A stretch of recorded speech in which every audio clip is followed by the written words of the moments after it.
let's begin with the first topic, which is power everywhere.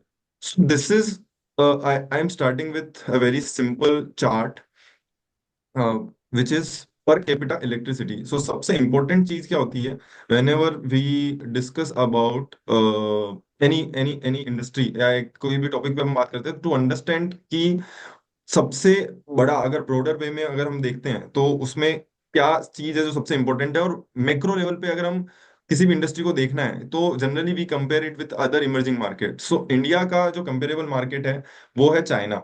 And अगर हम देखते हैं from 2000 to 2023, so per capita electricity demand, अगर हम मेगावाट की बात करते हैं तो इंडिया का अगर आप देखोगे mostly it is stagnant to zero. अगर हम 2000 से देखेंगे तो it's it's around 0.5, which increase to 1.5, but when at 2000 China was also at the same level, but which increased to 6.6, which is a you can say more than 4 times increase as compared to India.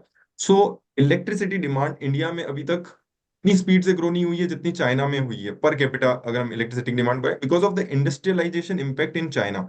Now if you talk about कि अब India में क्या change हो रहा है, so if you talk about, तो सबसे important चीज है जो मैन्युफैक्चरिंग है वो इंडिया में बहुत तेजी से बढ़ रही है। और उसी के कारण अगर हम देखेंगे फ्रॉम 2021 के बाद जो स्पीड ऑफ पीक इलेक्ट्रिसिटी है, so whenever you read about power और इलेक्ट्रिसिटी, सो सबसे इंपॉर्टेंट चीज होती है कि पीक इलेक्ट्रिसिटी डिमांड कितनी है, और उसके बाद उसमें आपका कितना गैप है। सो आपको मैं एक चार्ट दिखाता हूँ। If you see this chart, so हमारा जो पीक डिमांड में डेफिशिएट है, so this black dot whatever what we say is कि डेफिशिएट कितना है। अगर हमारा peak demand, total peak demand कितना था, मतलब किसी भी टाइम में सबसे ज्यादा डिमांड कितना आया, और उसके बाद इंडिया क्या उसको सेटिस्फाई कर पाया नहीं कर पाया। तो जब 2019-2020 की हम बात कर रहे थे तो वहां पर 0.69% था, और डेफिसिट अभी बढ़ के 4.47% हो गया, which is a very high.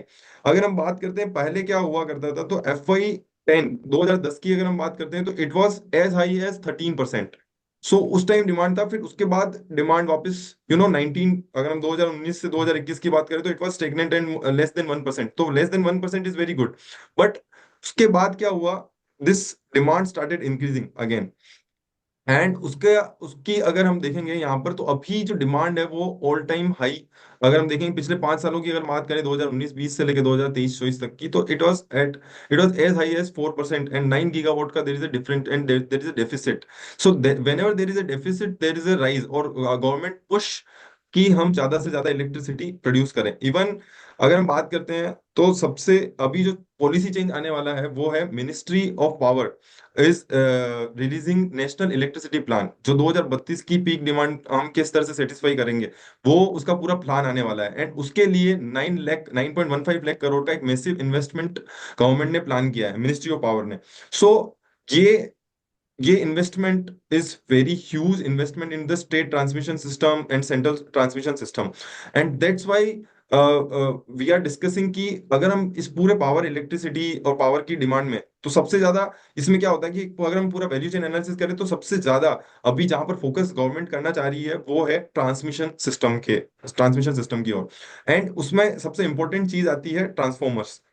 And उससे पहले ये जो प्रॉक्सी प्ले की जो मैं बात कर रहा हूँ, उससे पहले मैं आपको ये बताना चाहता हूँ कि अभी इंडिया में अगर हम इंस्टॉल्ड कैपेसिटी की बात करें तो there is a two thing.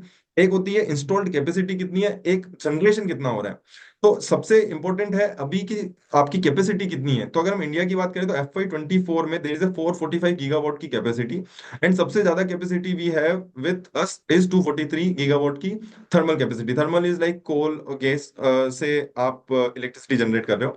Then we have hydro 47 gigawatt, then renewable 145, then nuclear बहुत छोटू सा, and then we have pumped storage और बैटरी स्टोरेज, वो भी बहुत छोटा सा है। सो अभी majority of our electricity is coming from thermal, and which is growing at, अगर हम FY30 तक का अगर प्रोजेक्शन देखें, सो इट्स यूबीएस रिपोर्ट्स, वहां से ये चार्ट लिया है, एंड 3% की रेट से वो बढ़ेगा।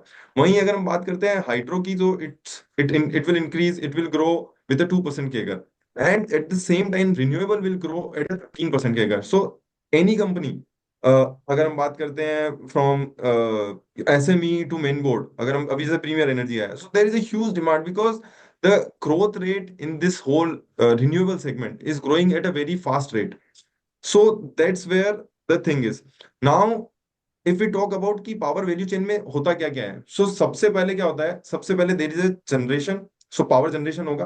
पावर जनरेशन कहाँ कहाँ से हो सकता है, तो कोल से हो सकता है, सोलर से हो सकता है। तो अभी इंस्टॉल्ड कैपेसिटी की बात कर रहे थे, तब 445 गीगावाट में 145 gigawatt is your renewable, but there generation power is very less as of now. अगर हम देखते हैं तो 74% ऑफ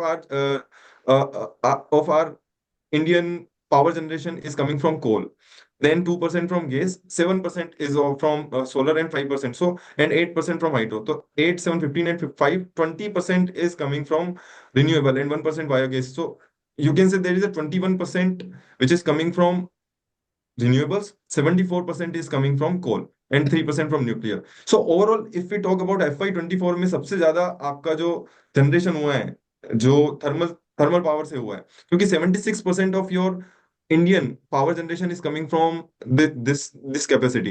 नाउ अभी जो स्पीड से इंक्रीज हो रहा है, but the conversion of the installed capacity से कन्वर्जन में there is a very big gap, क्योंकि इंस्टॉल कैपेसिटी वहां पे ज्यादा होती है, बट कभी आपका देयर इज इंडिया में सन की धूप की प्रोबेबिलिटी वो कितने टाइम आपके पूरे साल में आती है, प्लस उसका कन्वर्जन, उसके साथ साथ उसको पूरा स्टेट इलेक्ट्रिसिटी से कनेक्ट करना एंड देन वापस रीडिस्ट्रीब्यूट करना। So there are lot of things which is involve in solar, but it's growing at a very rapid pace. So that's what one thing.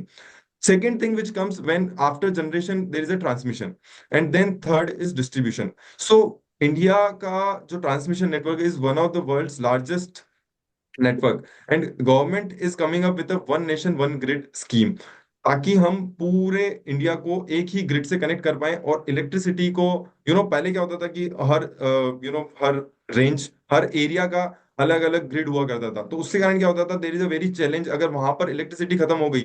So there is a challenge now, but with one nation one grid you can connect with other part of India also. Like अगर हमारा गुजरात में सबसे ज्यादा electricity बन रहा है, but it can you know it can be via transmission line, it can be given to Assam as well as Jammu Kashmir as well as Kanyakumari. So ये one nation one grid का there are a lot of benefits which is there. And वहीं पर मैं आपको जो बताने वाला हूँ कि proxy play which we can play is via transformer industry. And the third is distribution and consumption. Distribution and consumption जो सबसे ज्यादा वहां पर जो सबसे ज्यादा जो देखने की चीज रहती है, वो होता है कि जब आपका ट्रांसमिशन होता है और जब आपका डिस्ट्रीब्यूशन होता है, तो वहां पर बहुत सारे लॉसेस होते हैं because of the poor infrastructure by government. So अगर हम वो देखते हैं तो FY 21 से 23 की बात करें, तो देर इज अ 22.3% का losses which is declined to 15.4%, which will further decline because of the rise of आपका स्मार्ट मीटर्स। तो smart meter is also a very big play because the government is pushing a lot to discoms कि आप smart meter use करो ताकि ये losses कम होंगे, and discom को timely payment मिलेगा और जनरेटर को वो टाइमली पेमेंट दे पाएंगे, और इसके कारण पूरा जो इकोसिस्टम है पावर इंडस्ट्री का which will change completely. So this is all about the basics कि अभी what is happening because of the increase in the power demand. There is a whole set of from generator to transmitter to distribution, everybody, every company which is part of this value chain is changing. And आप उसमें अगर हम बात करते हैं generation की, तो there are different companies, transmission में there are different companies, and distribution में there is a state electricity board, central electricity board. तो वो सारे यहाँ पे अवेलेबल हैं।